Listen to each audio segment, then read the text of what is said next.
اِنَّ لِلَّهِ وَإِنَّ إِلَيْهِ راجعون۔ آج ہم ایک ایسی غمگین تاریخ کا ذکر کرنے جا رہے ہیں جو دلوں کو بالکل چھلنی کر دیتی ہے۔ یہ شہادت نامہ ہے امام محمد التقی الجواد علیہ السلام کا۔ دیکھیں، یہ مجلس اس عظیم صدمے کا بیان ہے، ایک ایسی ٹریجڈی جو واقعی قیامت تک رلاتی رہے گی۔ تاریخ کے اوراق کو اٹھا کر دیکھیں تو ایک انتہائی دردناک منظر سامنے آتا ہے۔ تصور کریں، زندان کی چھت پر ایک زہر آلود زخمی جسم پڑا ہے۔ پورا دن بغداد کے کبوتر گھومتے رہے تاکہ اس لاشے پر دھوپ نہ پڑے اور ان کے پروں کا سایہ رہے۔ اور اس سے بھی بڑی قیامت یہ کہ ایک 6 سال کے بیٹے کو اپنے عظیم باپ کا لاشا اٹھانا پڑا، وہ باپ جس کے ہونٹ خون سے تر مگر شدید پیاس سے بالکل خشک تھے۔ اپنی شہادت سے ٹھیک پہلے یہ جوان امام جو بچپن میں ہی پوری دنیا کے مولا بن گئے، وہ اپنی ماں کے لیے گریہ کر رہے تھے۔ کتابوں میں ان کی آخری دعا کے یہ الفاظ بالکل اسی طرح درج ہیں: پروردگار تو میری ماں سابقہ کو لیلہ جیسا صبر عطا فرما۔ ذرا اس پر غور کریں، امام نے کربلا کی عظیم مصیبت سے سیدھا موازنہ کیا ہے یہاں۔ لیلہ نے کربلا میں اپنے بیٹے علی اکبر کے سینے پر برچھی دیکھی تھی، مگر امام تک ہی جانتے تھے کہ ان کی ماں سابقہ مدینے میں منتظر ہیں۔ وہ بالکل بے خبر ہیں کہ ان کا جوان بیٹا بغداد کے اس تاریک قید خانے میں تڑپ رہا ہے۔ اب اگر بات کریں فضل کے حسد کی، تو اس عظیم ظلم کی منصوبہ بندی خود ان کی بیوی فضل نے کی تھی۔ بے اولاد ہونے کی وجہ سے وہ شدید حسد کا شکار تھی، اور جب اس نے دیکھا کہ امامت کا سلسلہ دوسری بیوی کے ذریعے آگے بڑھ رہا ہے تو اس نے خاموشی سے زہر دے دیا۔ اس نے باقاعدہ جشن منایا، یہ سوچ کر کہ شاید اس نے خدا کا نور بجھا دیا ہے، مگر جیسا کہ روایت ہمیں بتاتی ہیں، خدا کا نور ہمیشہ چمکتا رہتا ہے، یہ کسی زہر یا قید خانے کی دیواروں سے نہیں رک سکتا۔ آزاداران، اس غم کے بوجھ کو ذرا محسوس تو کریں۔ جب آپ آج اپنے دلوں میں امام کا تابوت اٹھاتے ہیں تو پرسہ پیش کریں، پکاریں، ہائے سبیقہ بی بی، اس دکھیاری ماں کو پرسہ پیش کریں جو آخری وقت اپنے خوبصورت جوان بیٹے کے زہر آلود جسم کو چھونے سے بھی محروم رہیں۔ ہائے سبیقہ بی بی، جس کا بھرا گھر ہمیشہ کے لیے اجڑ گیا۔ 25 برس، صرف 25 برس، یہ ان کی انتہائی مختصر زندگی کا عرصہ تھا۔ 25 برس، 3 مہینے اور 18 دن۔ سوچئے، انہوں نے اپنی 26ویں بہار بھی نہیں دیکھی تھی۔ 8 سال کی عمر میں یتیم ہوئے، ماں نے بہت امیدوں سے پالا ان کو، اور اب ایک ظالم زہر نے انہیں ان کی ماں سے چھین لیا، جبکہ ان کی قاتل بیوی تالیاں بجا کر ہنس رہی تھی۔ میلون دور مدینے میں کیا ہو رہا تھا؟ یہ دردناک خبر کسی قاصد کے ذریعے نہیں آئی، بلکہ خود امام کے چھوٹے بیٹے کے ذریعے پہنچی۔ 6 برس، ہاں، صرف 6 برس کے امام نقی علیہ السلام نے اپنے سر پر خاک ڈالی، اپنی دادی سبیکہ کی طرف دیکھا اور نہایت ہی درد بھری آواز میں روتے ہوئے یہ الفاظ ادا کیے: دادی اماں، میں یتیم ہو گیا۔ روایات اسی بغداد شہر میں 2 عظیم اماموں کی شہادت کا بہت ہی رلانے والا موازنہ پیش کرتی ہیں۔ برسوں پہلے کیا ہوا تھا؟ دادا امام موسیٰ کاظم علیہ السلام کو شہید کر کے لاشا بغداد کے پل پر چھوڑ دیا گیا تھا، اور اب پوتا امام تقی علیہ السلام شہید ہوئے اور ان کا لاشا بغداد کے زندان کی چھت پر پڑا رہا، جہاں صرف کبوتر آ کر سایہ فراہم کر رہے تھے۔ دیکھیں، جب زہر اپنا اثر دکھانے لگا اور جسم کو کاٹنے لگا نا، تو امام کی آنکھوں سے آنسو جاری ہو گئے۔ یونس ابن زکاریہ نام کے ایک صحابی نے پوچھا کہ کیا زہر کی تکلیف آپ کو رلا رہی ہے؟ تو امام نے جو جواب دیا وہ سنیے۔ انہوں نے فرمایا، میں یہ سوچ کر گریہ کر رہا ہوں کہ جب میرے جد زین العابدین کو جوانی میں توق و زنجیر پہنا کر کربلا کی عظیم مخدومات کو اذیتوں سے گزرتے دیکھنے پر مجبور کیا گیا تھا۔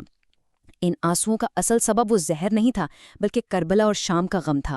اہل بیت کی عظیم تاریخ آپ اٹھا کر دیکھ لیں، انہوں نے شدید ترین مصائب میں بھی کبھی اپنے دشمنوں کو بد دعا نہیں دی، مگر ایک بیوی کی ایسی عظیم دھوکے باز غداری، اس پر تو خدا کا عذاب واجب ہو جاتا ہے۔ جس طرح امام حسن علیہ السلام نے اپنی بیوی جادہ کو زہر دینے پر بد دعا دی تھی، ٹھیک اسی سنت پر عمل کرتے ہوئے امام تقی نے اپنی آخری تکلیف میں فضل کی طرف دیکھا اور فرمایا: اے فضل، اللہ تجھے ہلاک کرے۔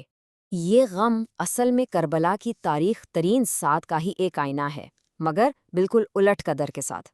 عصر عاشور کے دن یاد ہے نا، ظریف باپ حسین نے اپنے جوان بیٹے علی اکبر کا لاشا اٹھایا تھا، مگر بغداد میں ایک 6 برس کے بچے امام نقی نے اپنے 25 برس کے جوان باپ کا بھاری لاشا اٹھایا اور روتے ہوئے ان کے ہونٹوں سے زہر آلود جگر کے ٹکڑے صاف کیے۔ ان کی جو مکمل زندگی ہے نا، وہ وقت سے پہلے آئے ہوئے مصائب اور بوجھ کی داستان ہے۔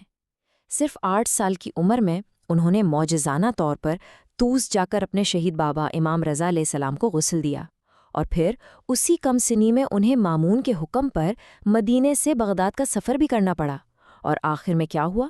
25 برس کی عمر میں زندان بغداد میں ان کی شہادت ہو گئی۔ مگر 8 سال کے بچے کے طور پر بھی نا، بغداد میں ان کی خدائی شجاعت بالکل بے مثال تھی۔ ایک دفعہ جب خلیفہ مامون کی شاہی سواری قریب آئی تو باقی سب بچے ڈر کر بھاگ گئے، مگر ہمارے چھوٹے امام وہ وہیں ڈٹے رہے۔ جب مامون نے حیرت سے پوچھا کہ تم کیوں نہیں بھاگے، تو اس معصوم اور عظیم بچے نے کیا خوب جواب دیا، فرمایا، میرے یہاں کھڑے رہنے سے تمہارا راستے تنگ نہیں ہو گیا تھا، اور میں نے کوئی جرم نہیں کیا جو تم سے خوف کھاؤں۔ سبحان اللہ۔ دربار میں ایک علمی مقابلہ چھڑا ہوا تھا۔ بحث تھی چور کی حد کے بارے میں۔ ہوا کچھ یوں کہ متعصم کے دربار میں یہ علمی بحث چل رہی تھی۔ فقہا کی پہلی جماعت کہتی تھی کہ چور کا ہاتھ کلائی سے کاٹو، جبکہ دوسری جماعت کی دلیل تھی کہ نہیں، ہاتھ کوہنی سے کاٹو۔ دونوں دربار کے علماء آپس میں بری طرح الجھ پڑے، اور مسئلہ یہ تھا کہ دونوں کے پاس کوئی مکمل دلیل نہیں تھی۔ آخر میں تھک ہار کر متعصم نے امام تقی علیہ السلام کو قسم دے کر حتمی فیصلہ سنانے پر مجبور کیا۔ تب امام تقی کا فتویٰ آیا۔ انہوں نے فرمایا کہ دونوں غلط ہے، سزا یہ ہے کہ صرف 4 انگلیاں کاٹو۔ اب اس کی دلیل سنیے۔ امام کی علمی دلیل ایسی تھی جس نے پورے دربار کو حیرت میں ڈال دیا۔ پہلا سٹیپ، انہوں نے سمجھایا کہ سجدہ 7 اعضاں پر واجب ہے، جن میں پیشانی، دونوں ہتھیلیاں، دونوں گھٹنے اور دونوں پاؤں کے انگوٹھے شامل ہیں، اور دوسرا سٹیپ، جو چیز خدا کے لیے ہو وہ کاٹی نہیں جا سکتی۔ امام نے واضح کیا کہ قرآن کہتا ہے کہ سجدے کی جگہیں اللہ کی ہیں، اس لیے خدا کے حقوق کو کاٹا نہیں جا سکتا، صرف انگلیاں کاٹی جائیں گی۔ اس عظیم علمی فتح نے دربار میں ایک طوفان کھڑا کر دیا۔ جو چیف جسٹس تھا نا، ابن ابو داود، اس کا حسد مکمل طور پر جاگ اٹھا۔ اس نے اکیلے میں جا کر معتصم کو بھڑکانا شروع کر دیا کہ دیکھ لو، اگر تم اس جوان کی بات سب کے سامنے مانو گے تو عوام کو یقین ہو جائے گا کہ اصلی عظیم رہبر اور خدائی نمائندہ یہی ہیں۔ اپنے اختیار اور اقتدار کے خوف سے معتصم نے اسی وقت امام کے قتل کا منصوبہ تیار کر لیا۔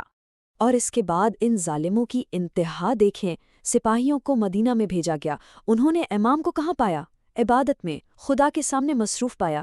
دل چیر دینے والی بات تو یہ ہے کہ انہیں نماز کی حالت میں گرفتاری جیسی تکلیف برداشت کرنی پڑی۔ خدا سے اپنی نماز مکمل کرنے کی مہلت تک نہیں دی ان لوگوں نے، اور انہیں زنجیروں میں جکڑ کر مدینے سے لے جا کر بغداد کے اندھیرے زندان میں پھینک دیا۔ امام نے اپنا پورا 1 سال اس تاریک زندان میں گزارا۔ روایت میں آتا ہے کہ جب محرم کا چاند نظر آیا تو وہ زمین پر گر پڑے۔ قید خانے میں ان کا ہر ایک لمحہ گریا کرتے گزرا۔ وہ کربلا کے شہیدوں کا ماتم کرتے رہے، علی اکبر کی جوانی، علی اصغر کی پیاس اور عباس کے کٹے بازیوں کو یاد کرتے رہے، یہاں تک کہ ان کا جوان جسم ضعیف اور بے حد کمزور پڑ گیا۔ مگر یہ شدید ضعیفی اور مسلسل غم کے باوجود ان کا روحانی جلال تھوڑا سا بھی کم نہ ہوا۔ ایک واقعہ آتا ہے کہ زندان میں آنے والے ایک شخص کو ان کی کمزور حالت پر بڑا ترس آیا۔ امام نے اس کے دل کا حال جان لیا اور ایک عظیم معجزہ دکھاتے ہوئے فرمایا، اس کائنات کا ہر رنگ، اس کائنات کی ہر قد و قامت ہمارے لیے ہے۔ اسی پل اس شخص نے امام کی عظیم خدائی طاقت کا ظہور دیکھا، اور وہ فوراً سمجھ گیا کہ ان کا یہ زندان کا غم اصل میں ایک انتخاب ہے، کوئی کمزوری نہیں۔ ایک طرف یہ سب اور دوسری طرف مدینے میں سبکہ کا ماتم، اور آخر میں زہر اپنا کام کر چکا تھا۔ ادھر مدینے میں ایک دکھیاری ماں کو یہ آخری صدمہ کیسے ملا؟ 6 برس کے امام نقی علیہ السلام نے ایک معجزے کے ذریعے اپنی دادی کو بلایا اور اپنی انگلیوں کے درمیان سے میت کا دیدار کروایا۔ جب ماں سابقہ نے اپنے 25 سالہ شہید بیٹے کا بے گرو کفن لاشا زندان کی چھت پر دیکھا تو اس شدید غم میں انہوں نے اپنے چہرے پر تماچے مارے اور تڑپ کر بے ہوش ہو گئیں۔ ایک ماں کا دل ہمیشہ کے لیے چھلنی ہو گیا۔ اس ذکر کو ہم انہی عظیم اور رلا دینے والی صداؤں کے ساتھ ختم کرتے ہیں۔ یہ مجلس، یہ آہ و بکا، ایک ماں کا نہ ختم ہونے والا غم، ایک کم سن بیٹے کی یتیمی اور ایک جوان امام کی مظلومیت، یہ قیامت تک عزاداروں کے دلوں میں زندہ رہے گی۔ ہماری آخری صدا اور ماتم بس یہی ہے، ہائے امام تقی، ہائے باب المراد، ماتم جواد۔